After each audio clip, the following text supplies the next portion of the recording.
The air inside the cottage thickened, the warmth of the fire seeming to withdraw, leaving you alone in a stillness so complete it felt unnatural. The knocks, the first sharp, the second deliberate, the third almost taunting, seemed to echo long after they had stopped. You sat frozen in the wooden chair, muscles tense, the faint creak of the old timbers beneath you the only sign of movement. Your grandmother's warning loomed heavy in your mind, as vivid as the moment she'd spoken it. Her weathered face, always softened by years of laughter and patience, had been stark with a rare, almost primal seriousness. You'd laughed then, uneasy but unconvinced, brushing it off as one of her old tales meant to scare children into obedience. But now, with the 3 knocks echoing in your memory and the icy weight of dread pressing on your chest, you could almost feel her hand gripping yours, hear her words as if she was still beside you. Outside, the wind howled through the ancient pines, carrying with it faint whispers of snow brushing against the cottage walls. The sound was rhythmic, soothing in a way that made the silence between the gusts even more ominous. Your mind raced, filling the void with possibilities. Was it just the wind? An animal? A stray traveller lost in the woods? Logic clawed its way through your mounting terror, only to crumble under the oppressive memory of her warning.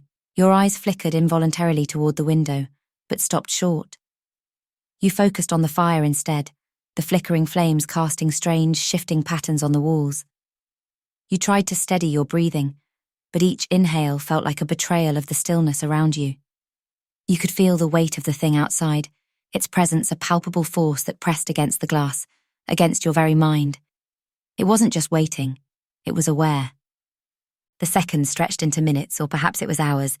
Time had no meaning here, in this space where the unseen force outside the window and your trembling, vulnerable form were the only constants. The fire crackled weakly, a whisper of defiance in a room that felt consumed by the presence beyond the glass. Then a new sound. Subtle at first, like the faintest rustle of leaves in the wind, but growing steadily louder, a chorus of indistinct murmurs. Words perhaps, but not in any language you could understand. The voices were layered, overlapping in a chaotic symphony that seemed to originate from every corner of the forest, and nowhere at once. The sound wrapped around you, probing, searching, demanding recognition. You clenched your jaw, your pulse hammering in your ears as your grandmother's words pounded against your thoughts. Don't look, don't speak, don't even breathe too loud. The temptation clawed at you, insistent and relentless. What could possibly be out there? What could drag its nails across the glass and whisper in voices that defied comprehension? The whispers swirled closer, coiling like tendrils of smoke through the cracks in the wood, brushing against your skin, your thoughts.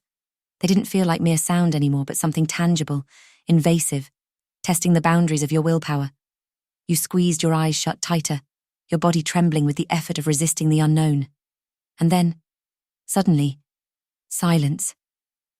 The air felt thin, as if all the sound, all the presence had been sucked away, leaving a void that was almost worse than the noise. The weight lifted from the window, the oppressive sense of awareness fading into the quiet. But you didn't dare to relax. Not yet.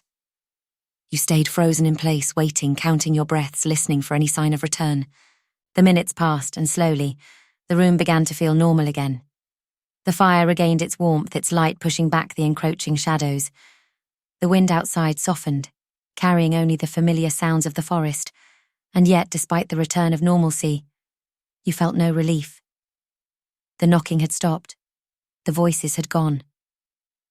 But the air still felt heavy with the unspoken promise of what might have been, and what still could be. You didn't look, you didn't speak, you didn't breathe too loud, but as the night stretched on and the forest returned to its slumber, you couldn't help but wonder, would they come again?